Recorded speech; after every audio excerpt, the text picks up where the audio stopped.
এদিকে যৌথ বাহিনীর অভিযানে সারা দেশে আটক ৩৯০।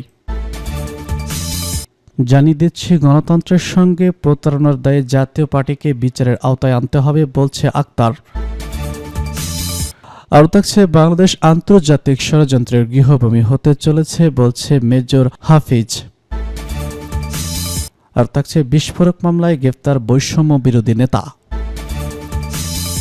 সর্বশেষে জানিয়ে দিব, উপকূল অতিক্রম করেছে গভীর নিম্নচাপটি, ভারী বৃষ্টি হতে পারে আজও। যৌথ বাহিনীর অভিযানে সারা দেশে আটক ৩৯০। দেশের চলমান আইনশৃঙ্খলা পরিস্থিতি নিয়ন্ত্রণে রাখার লক্ষ্যে দেশব্যাপী অভিযান পরিচালনা করেছে বাংলাদেশ সেনাবাহিনী। এরই ধারাবাহিকতায় গত ২২ মে থেকে ২৮ মে পর্যন্ত গত এক সপ্তাহে সারা দেশে অভিযান চালিয়েছে। ৩৯০ জনকে আটক করেছে যৌথ বাহিনী। বাংলাদেশ সেনাবাহিনীর বিভিন্ন পদাতিক ডিভিশন এবং স্বতন্ত্র ব্রিগেডের অধীনস্থ ইউনিট সমূহ কর্তৃক অন্যান্য আইনশৃঙ্খলা রক্ষাকারী বাহিনীর সমন্বয়ে রাজধানীসহ দেশের বিভিন্ন এলাকায় এসব যৌথ অভিযান পরিচালনা করা হয়। এ সকল যৌথ অভিযানে হত্যা মামলার আসামি, অবৈধ অস্ত্রধারী, তালিকাভুক্ত সন্ত্রাসী, চোরাকারবারি, কিশোর গ্যাং সদস্য, অপরাধকারী, ছিনতাইকারী, চাঁদাবাজ, মাদক ব্যবসায়ী এবং মাদকাসক্ত সহ মোট ৩৯০ জন অপরাধীকে হাতে নাতে আটক করা হয়।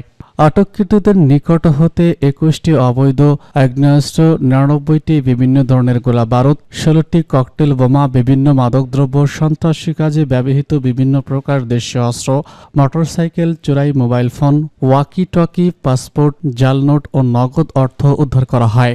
আটককৃতদের প্রয়োজনীয় জিজ্ঞাসাবাদ এবং আইনি কার্যক্রম সম্পন্নের জন্য সংশ্লিষ্ট এলাকায় থানায় হস্তান্তর করা হয়েছে। দেশব্যাপী জননিরাপত্তা নিশ্চিত করতে বাংলাদেশ সেনাবাহিনী বিভিন্ন এলাকায় নিয়মিত টহল ও নিরাপত্তা কার্যক্রম পরিচালনা করছে। শিল্পাঞ্চল সমূহে সম্ভাব্য অস্থিরতা রোধে মালিক ও শ্রমিকদের সঙ্গে মতবিনিময় এবং সমঝোতার মাধ্যমে বেতন বোনাস পরিশোধ নিশ্চিতে সেনা টহল দল গুরুত্বপূর্ণ ভূমিকা পালন করছে।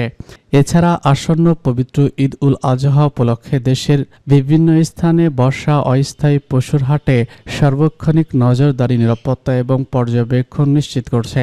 পাশাপাশি ঈদ যাত্রাকে সহজ করতে নির্বিঘ্নে সড়কে যান চলাচল নিশ্চিতকরণ ও টিকিট কালোবাজারি রোধ প্রকল্পে সেনাবাহিনী বিশেষ টহল কার্যক্রম পরিচালনা করছে। দেশের সার্বিক আইনশৃঙ্খলা পরিস্থিতি স্বাভাবিক রাখতে বাংলাদেশ সেনাবাহিনী কর্তৃক এই ধরনের অভিযান অব্যাহত রয়েছে।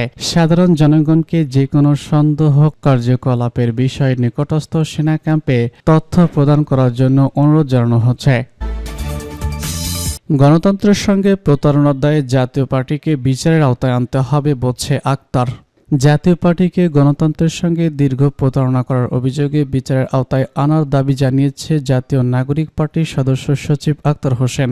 বৃহস্পতিবার এক দলীয় সভায় তিনি বলেন, জাতীয় পার্টি দীর্ঘদিন ধরে ফ্যাসিবাদকে টিকিয়ে রাখার জন্য গৃহপালিত বিরোধী দলের ভূমিকা পালন করে এসেছে। এনসিপির এই নেতা বলেছেন, প্রতারণার সঙ্গে বাংলাদেশের জনগণ আর সম্পর্ক রাখবে না। আমরা লক্ষ্য করছি জাতীয় পার্টি বাংলাদেশের রাজনীতিকে অস্থিতিশীল করার চেষ্টা করছে। জাতীয় পার্টির ভূমিকাকে কেন্দ্র করে তিনি বলেন, আওয়ামী লীগের কার্যক্রম যেভাবে প্রশ্নবিদ্ধ ও নিষিদ্ধ করা হচ্ছে, ঠিক তেমনি পাতানো নির্বাচনে প্রতারণামূলক অংশগ্রহণ করে ষড়যন্ত্রকে, গণতন্ত্রকে ধ্বংস করায় জাতীয় পার্টিকেও বিচারের আওতায় আনতে হবে। জাতীয় পার্টির প্রতি অনুশোচনার অভাবে কথা উল্লেখ করে তিনি বলেন, আমরা আজও জাতির কাছে দুঃখ প্রকাশ করি, তাদের ভিতরে ন্যূনতম অনুশোচনাবোধ নেই। তিনি স্পষ্টভাবে বলেন, যারা স্বেচ্ছায় এখনো জাতির কাছে ক্ষমা প্রার্থনা করে নাই, তাদেরকে বাংলাদেশের রাজনীতিতে প্রাসঙ্গিক করে তোলার কোনো মানে হয় না। জাতীয় পার্টি হোক বা আওয়ামী লীগ, গণতন্ত্র ধ্বংসের দায়ে সবাইকেই জনগণের সামনে জবাবদিহিতার আওতায় আনতে হবে।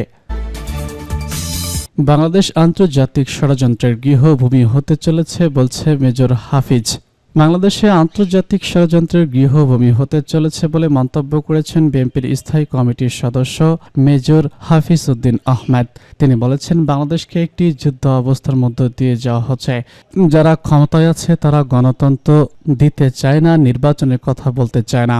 বিএনপির প্রতিষ্ঠা ও সাবেক রাষ্ট্রপতি জিয়াউর রহমানের ৪৪তম শাহাদাত বার্ষিকী উপলক্ষে আয়োজিত আলোচনা সভায় বিশেষ অতিথি হিসেবে দেওয়া বক্তব্যে এসব কথা বলেন হাফিজ উদ্দিন। প্রতিবার রাজধানীর রমনায় ইনস্টিটিউট মিলাতনে এই আলোচনা সভার আয়োজন করে বিএনপি। হাফিজ উদ্দিন আহমেদ বলেন, বাংলাদেশ আন্তর্জাতিক ষড়যন্ত্রের গৃহভূমি হতে চলেছে। আমরা জানি না বাংলাদেশকে একটি যুদ্ধ লিপ্ত করার ষড়যন্ত্র চলছে। তিনি বলেন, সরকারের উপদেষ্টা বলেছেন, আরও কিছু নেতা বলেছেন মানবিক করিডোর দিতে হবে। কিসের জন্য জনগণের জানার অধিকার নাই? বিএনপির স্থায়ী কমিটির এই সদস্য বলেছেন, সেনাবাহিনীর প্রধান বলেছেন ডিসেম্বরের মধ্যে নির্বাচন দিতে হবে। সামরিক বাহিনীর প্রধান চান নির্বাচন, আর যারা ক্ষমতায় আছে সিভিল একটি অন্তর্বর্তীকালীন সরকার, তারা গণতন্ত্র দিতে চায় না, নির্বাচনের কথা বলতে চায় না। সংস্কার করার একমাত্র অধিকার নির্বাচিত জনপ্রতিনিধির বলে মনে করেন হাফিজ উদ্দিন। তিনি বলেন, সংস্কার করার একমাত্র অধিকার নির্বাচিত জনপ্রতিনিধিদের। সেখানে একটা গোষ্ঠী এসব বলে বেড়াচ্ছে যে সংস্কার হবে। ছাত্ররা এসে বলবে এই সংস্কার হবে, এভাবে কি বাংলাদেশ চলবে? এজন্যই কি আমরা যুদ্ধ করেছিলাম? হাফিজ উদ্দিন বলেন, দুঃখ লাগে এই যে একটা সরকার এখানে আছে, তাদের সবাই শিক্ষিত ব্যক্তি, তাদের মধ্যে কেবলমাত্র একজন মুক্তিযোদ্ধা আছেন, বাকি যারা আছেন তাদেরকে টেলিভিশনে দেখি দেশের জন্য তাদের কি অবদান আছে। তিনি বলেন, মুক্তিযুদ্ধ হয়েছে, স্বৈরাচারীর বিরুদ্ধে বারবার সংগ্রাম হয়েছে, কিন্তু এদেশের কাউকে তো আমরা কোনো সংগ্রামে দেখিনি। বিএনপির স্থায়ী কমিটির এই সদস্য বলেছেন, একটি তথাকথিত শিক্ষা গোষ্ঠী বারবার জনগণকে বিভ্রান্তির মধ্য নিয়ে দেয়। বিস্ফোরক মামলায় গ্রেপ্তার বৈষম্য বিরোধী নেতা। গাজীপুরের টঙ্গীতে একটি টেক্সটাইল কারখানায় মালামাল নামাতে কেন্দ্র করে বিএনপি ও স্বেচ্ছাসেবক দলের মধ্যে পাল্টাপাল্টি ধাওয়া ও ককটেল বিস্ফোরণের ঘটনা ঘটে। ওই ঘটনাকে কেন্দ্র করে বৈষম্য বিরোধী ছাত্র আন্দোলনের এক নেতাকে গ্রেফতার করেছে যৌথ বাহিনী। বৃহস্পতিবার সকালে অভিযান চালিয়ে তাকে গ্রেফতার করা হয়। পরে তার বিরুদ্ধে বিস্ফোরক দ্রব্য নিয়ন্ত্রণ আইনে মামলা দায়ের করে আদালতে পাঠানো হয়েছে বলে জানিয়েছে পুলিশ। গ্রেপ্তার ছাত্র নেতার নাম ইসহাক রুহুল্লাহ। তিনি শরীয়তপুর জেলার সখীপুর থানার মুন্সিকান্দি গ্রামের খলিল সরকারের ছেলে।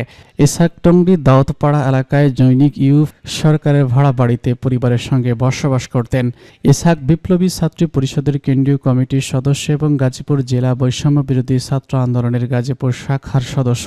পুলিশ জানায়, গত শুক্রবার সকালে গাজীপুর মহানগর স্বেচ্ছাসেবক দলের সদস্য সচিব হারিম মোল্লা ও গাজীপুর মহানগরের 50 নম্বর ওয়ার্ড বিএনপির সাধারণ সম্পাদক হুমায়ুন কবির পক্ষের প্রায় 300 সমর্থক টঙ্গীর গাজীপুর টেক্সটাইল লিমিটেড নামের কারখানায় অর্জিত মালামাল নামাতে কারখানাটির সামনে আসেন। কিছুক্ষণ পর ট্রাক বোঝাই করে কারখানার ঝুটসহ বর্জিত মালামাল নিয়ে যেতে চেষ্টা করেন হালিম মোল্লার লোকজন।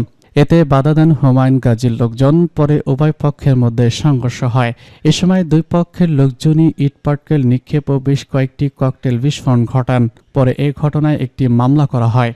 মামলার পর ঝুট ব্যবসার নিয়ন্ত্রণ এবং ককটেল নিয়ন্ত্রণে ইসহাকের জড়িত থাকার অভিযোগ আজ তাকে টঙ্গীর নিজ বাসা থেকে গ্রেফতার করা হয়। পরে প্রাথমিক জিজ্ঞাসাবাদ শেষে তাকে আদালতে পাঠানো হয়। টঙ্গী পশ্চিম থানা পুলিশের ভারপ্রাপ্ত কর্মকর্তা ইসহাক আবু রহমান বলেন, যৌথ বাহিনীর অভিযানে তাকে গ্রেফতার করা হয়েছে। তাকে আদালতের মাধ্যমে কারাগারে পাঠানো হয়েছে। এ ঘটনায় জড়িত ব্যক্তিদের সবাইকে গ্রেফতারের চেষ্টা চলছে।